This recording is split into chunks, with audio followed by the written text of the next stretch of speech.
इसीलिए हर साल ये बजट भी आते हैं कि जो हम पिछले साल नहीं कर पाए संभवतः इस बार कर पाएंगे। भावना जी, फिलहाल आप हमारे साथ जुड़ी रही, आपकी अहम राय हम तक, हमारे दर्शकों तक पहुंची, शुक्रिया आपका बहुत बहुत। ये एक अहम ऐसी आशंका है जो जाहिर की जा रही है, उम्मीद ये भी की जा रही है कि अब भविष्य में इस दिशा में सोचा जाएगा। आप क्या सोच रहे हैं कि आखिर जो एक ऐसा सेक्टर है एग्रीकल्चर का जहां पर इन्वेस्टमेंट के बारे में सोचा जाना चाहिए था? देखिए, ये अभी एग्रीकल्चरल जो जगह है, बहुत सुने हुए अच्छे न्यूज़ भी है कि हिंदुस्तान अभी रूरल सेक्टर में जा रहा है, क्योंकि अर्बन सेक्टर में बिजनेस कम हो रहा है और नहीं है इतना, बट रूरल सेक्टर में आज प्रोडक्टिविटी बहुत बढ़ रही है, लोगों के पास थोड़ा कुछ पैसा आया है, तो बड़ी बड़ी मल्टीनेशनल कंपनियां हैं जो वहां जाके अपना माल बेचने के लिए तैयार हो चुकी है। और एग्रीकल्चरल एक्सपोर्ट जोन में जो 10,000 करोड़ का इन्वेस्टमेंट हुआ है, वो ज्यादा इन्वेस्टमेंट कर सकते हैं, जो स्टेट गवर्नमेंट और सेंट्रल गवर्नमेंट ने इनिशिएटिव लेना चाहिए। और फॉरेन इन्वेस्टमेंट भी इधर आएगा तो बहुत फायदा है। बट प्रॉब्लम क्या है कि फॉरेन डायरेक्ट इन्वेस्टमेंट में इन्वेस्टरों को इतनी लंबी प्रोसीजर, प्रक्रिया जो हिंदी में कहते हैं, हर एक जगह में जाना, उसके लिए कम से कम महीने एक यूनिट चालू किया है, मेरे हिसाब से उसको 3.5 महीना हुआ जी तैयार करके माल एक्सपोर्ट करने में। जो सिंगापुर में जाएंगे, हांगकांग में जाएंगे, 10 दिन 12 दिन 15 दिन के अंदर सब लाइसेंसेस मिल जाते हैं। इधर एक विंडो नहीं है, विंडो है मगर वो विडो हो जाती है, तो हम कहाँ जाएंगे फिर? बिल्कुल। और पार्थसारथी जी हमारे साथ लगातार बने। पार्थसारथी जी, आपको भी लगता है कि ये एक ऐसा क्षेत्र है जिसमें तेजी से अब आधुनिकीकरण लाने की जरूरत है? आधुनिकीकरण का कुछ अनाउंस किया है फाइनेंस मिनिस्टर साहब, एंड वो बोला जितना हो सका ब्यूरोक्रेसी कम करने का सोचा है, और कितना होगा वही देखने का है अभी।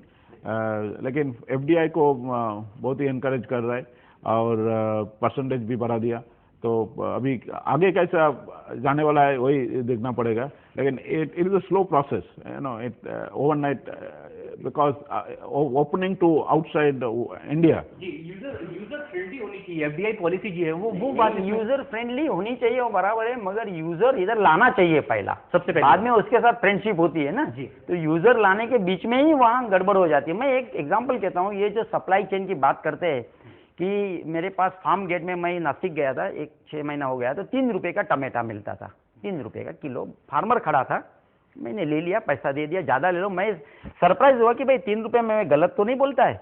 जब मैं थाना में पहुंचा तो उसका 12-14 रुपया भाव हो गया। अभी इसके बीच में सप्लाई चेन में बहुत लोग हैं, कच्चा आड़तिया, पक्का आड़तिया, agent, buyer, you know, lender, money lender, बहुत कुछ है। अगर ये सप्लाई चेन की लिंक तोड़ने के लिए वेयरहाउस आना चाहिए हर एक डिस्ट्रिक्ट में, मेरे हिसाब से कम 4-5 वेयरहाउस हो जाए, जहाँ खेत मजूर लोग हैं, जहाँ खेती। पहली बार इसके बारे में आप जो टमाटर की बात कर रहे थे, ये पेरिशेबल गुड है।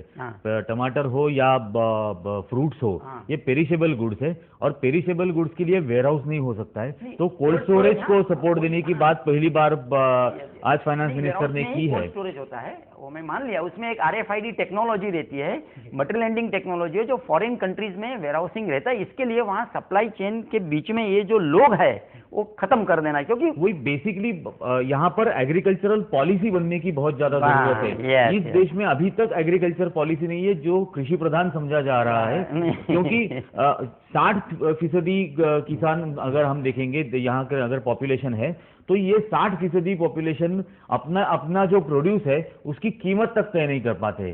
कानूनी ये प्रावधान है कि उसको हक नहीं है वो उसके प्रोड्यूस का दाम तय करे। बेसिकली उसके लिए कुछ रिफॉर्म्स, मूलभूत समझ रिफॉर्म्स आना बहुत जरूरी था। लक्षणों पर उपचार या उपाय होते रहता है, ट्रीटमेंट होती रहती है, डिसीज पर ट्रीटमेंट नहीं हुई है, उसके लिए क्या होना चाहिए आपको? मेरा ये कहना है कि ये आज के बजट में जो एग्रीकल्चरल जोन है, रूरल मार्केट्स है, उन लोगों ने कुछ बेनिफिट्स दिया है, but overall budget is going in जो बजट की डायरेक्शन है वो ठीक है। एजुकेशन में, एग्रीकल्चर में पहली बार उसने दिया है। और दूसरा जो ब्लैक मनी कहते हैं, पर व्हाइट मनी किधर है वो कौन तय करेगा? भाई ये ब्लैक मनी है मगर व्हाइट मनी किधर है? $490 बिलियन जो 47 से आज तक गया है आउट ऑफ इंडिया, उसको लाने के बारे में मुखर्जी साहब ने एक बात बताया कि भाई टैक्स एडमिनिस्ट्रेशन सिस्टम है, वहाँ कोई हम लोग जाके बात करेंगे। 14 बैंक है, 14 बैंक है, 14, हाँ, वो 14 बैंक्स में जाके किसका क्या पैसा है वो लाने के लिए वो सब सीखना, 3 वो साल सीखना। निकल जाएगा। बिल्कुल, और ये एक लंबी प्रोसीजर हाँ। होती है। हमारे साथ इस वक्त जुड़ रहे हैं उद्योगपति सुरेश कोटक जी। सुरेश जी, समय मुंबई में आपका स्वागत है। बजट पर लगातार अब प्रतिक्रियाएं हर क्षेत्र से आ रही है। बजट आपने भी देख लिया है, क्या कुछ सीधी और पहली प्रतिक्रिया आपकी ओर से इस पूरे बजट पर? एक मिनट, आप रिपीट करिए। सुरेश कोटक जी, ये पूरा बजट आपने भी देख लिया है, आप किस तरह से देख रहे हैं इस पूरे बजट को और क्या पहली प्रतिक्रिया आपकी है? मेरे हिसाब से जी बजट अच्छा पेश हुआ है जी और बजट ने आम आदमी का तो ध्यान रखा है और जो हमारे नेसेसिटी है एग्रीकल्चर प्रायोरिटी की, वो उसको अच्छी तरह से तय किया हुआ है। और तीसरी बात यह है कि जो एग्रीकल्चर को सहायता मिलेगी तो हमारी सप्लाई चेन मैनेजमेंट बेटर रहेगी और सप्लाई चेन बेटर होने से हमारी इंडस्ट्री को बहुत फर्क पड़ जाएगा क्योंकि हमें कच्चा माल मिल जाएगा और दूसरा हमें इन्फ्लेशन में उसको तय करने में काफी मदद हो जाएगा। तो ये बड़ा विचार पूर्वक बजट किया हुआ है। मैं इसको ऑलराउंडर बजट कहता हूँ। और आपको कुछ पूछना है तो बिल्कुल। सुरेश जी, जिस तरह से ये बजट है जिसे आप ऑलराउंडर बजट कह रहे हैं, अब यहाँ पर हर वर्ग को संतुष्ट करने की कोशिश भी की गई है। खास ध्यान दिया गया है रूरल इलाकों में, यहाँ आम हिंदुस्तानी को किस तरह से फायदा पहुंचेगा। आपको लगता है उद्योगपतियों पर भी इसमें कुछ हद तक के ध्यान दिया गया और किस तरह से उद्योग जगत देख रहा है इस पूरे बजट को? देखिए, उद्योग को मैंने कहा 3 तरीके से मदद होगा। पहले तो हमारे रॉ मटेरियल के लिए सप्लाई बढ़ाने की प्रक्रिया इससे शुरू होगी जोरदार से। दूसरी बात कि जो हमने ड्यूटी डाली रॉ मटेरियल पे, फॉर एग्जांपल आयरन और पे 20% डाला, तो उससे हमारे आयरन एंड स्टील इंडस्ट्री को बड़ा फायदा होगा। अच्छा, तीसरी बात, हमने जो small and medium scale industry को बढ़ावा दिया माइक्रो फाइनेंस से, और माइक्रो फाइनेंस का जो एलोकेशन किया, ये बड़ी सुंदर चीज है जिससे हमारी इंडस्ट्री को बढ़ावा और ताकत मिलेगी। अच्छा, चौथी बात, हमने सोशल भी देखा, वुमेन एम्पावरमेंट, तो ये सब एजुकेशन को भी देखा। अच्छा, इंफ्रास्ट्रक्चर का हमने नई डेफिनेशन देखा कि fertiliser is a kind of infrastructure, ये नई डेफिनेशन आई। अच्छा, फिर कॉर्पोरेट फार्मिंग, कॉर्पोरेट लॉ में चेंजेस, ये सब बात का भी निर्देश हुआ। माने मैं ये समझता हूँ कि इसमें विचार बड़ा सूझबूझ से किया गया है, तो उसीलिए मैं तारीफ कर रहा हूँ। बिल्कुल, आप तारीफ करें। मैं आपसे पूछना चाहूंगा कि इस बार पहली बार ऐसा हुआ है कि एग्रीकल्चर में इतने बड़े 60,000 करोड़ के आसपास बूस्टर स्टिमुलस मिल रहा है उनको। इसके अलावा एजुकेशन की बात हम करते हैं तब वहाँ 71,000 करोड़ का स्टिमुलस उनको वहाँ पर मिल रहा है। इतने बड़े पैमाने पर इतनी बड़ी मात्रा में स्टिमुलस देने के बाद क्या आपको लगता है फिस्कल डेफिसिट पर कंट्रोल करना जो एक प्रायोरिटी थी वो मुमकिन हो पाएगा? मेरे हिसाब से हम जो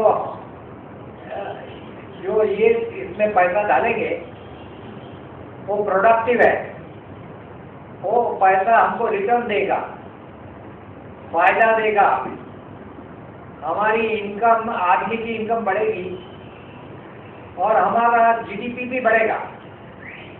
तो उससे जो हमारी जो इनकम बढ़ेगी तो हमें आयन से फायदा ही होने वाला है। और दूसरी एक बात है कि आप फिजिकल डेफिसिट को एकदम तलवार से काट नहीं सकते, आप उसको धीरे धीरे उसको सॉल्व करना जरूरी होता है, क्योंकि आज भी अमेरिका वगैरह में ग्लोबल कंट्रीज में और रिसेशन की छाया नहीं गई है। दूसरा, अभी चीन की और परिस्थिति और ये मिडल ईस्ट की परिस्थिति के हिसाब से हमने कुछ भी रॉन्ग एक्शन कर लिया और जल्दी में हमने कर लिया तो हम मार खा सकते हैं। इसीलिए सब चीज का निगाह करते हुए मैं मानता हूं कि धीरे धीरे ये इसको तय करना बहुत जरूरी है, लेकिन उसको किस साइज से तय करना वो बहुत जरूरी है। बिल्कुल, ये एक ऐसे कुछ सेक्टर्स हैं जिस पर ध्यान दिया जाना चाहिए और घोषणाएं तो हो चुकी है, इम्प्लीमेंट किस हद तक के हो सकता है ये देखने वाली बात होगी। क्या सुरेश जी आप उसके प्रति भी आशान्वित हैं? आपको उम्मीद है कि जिस तरह की एक नई दिशा तय करने की कोशिश की गई है, इम्प्लीमेंट भी इस तरह से ही किया जा सकेगा इस पर? देखिए, एक बात है कि हमारे हिंदुस्तान में बात जितना होता है उतना इम्प्लीमेंट में जोरदारी नहीं रहती है, लेकिन बात होने से एक बात चालू तो हुई, माने आस्ते आस्ते जरूर वो पहुंचती है। उसीलिए हम लोग एलिफेंट इकोनॉमी कहते हैं ना, हम एलिफेंट जैसे धीरे धीरे चलते, लेकिन चलते जरूर है। और जो अपना करप्शन का और ये सब बात हुई तो वो भी तो यही बात है कि हम धीरे धीरे कदम बढ़ाने लगे हैं। तो मेरे हिसाब से हमें मुश्किल क्या है, एक दो गलती भी हुई है।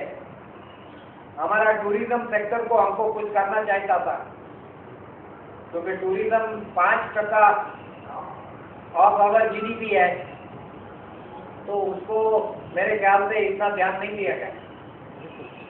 और टेक्सटाइल सेक्टर को और मजबूत करना जरूरी इसीलिए है क्योंकि टेक्सटाइल हमारी इतनी बड़ी ताकत है कि हम लोग चीन को एक बाजू कर सकते हैं। इतनी ताकत को हम ये बढ़ा सकते हैं, लेकिन एक बात जरूर है कि ये सब हमारी डायरेक्शन तो उसमें लगी हुई है और हमारी मेहनत और एफर्ट उसमें ज़्यादा लगनी चाहिए। और बताइए, अब वो मेहनत सामने अगर आती है तो ये फायदा उसी रफ्तार से सामने दिखाई भी देगा। किस हद तक के इम्प्लीमेंट इस पर होगा, क्योंकि ये एक धीमी गति से चलने वाली अर्थव्यवस्था बताई जा रही है, लेकिन अपने लक्ष्य तक पहुंचे, भले ही हमें कछुए की चाल से क्यों ना पहुंचना पड़े। सुरेश जी, आपने हमसे बातचीत की, शुक्रिया आपका बहुत बहुत। तो इस बजट के बाद अलग अलग प्रतिक्रियाएं भी निकल कर आ रही है। हमारे साथ कुछ खास मेहमान भी है, चर्चा इनसे भी लगातार जारी रखेंगे। फिलहाल एक छोटे से ब्रेक के लिए हमें यहाँ पर रुकना है, आप बने रहें हमारे साथ।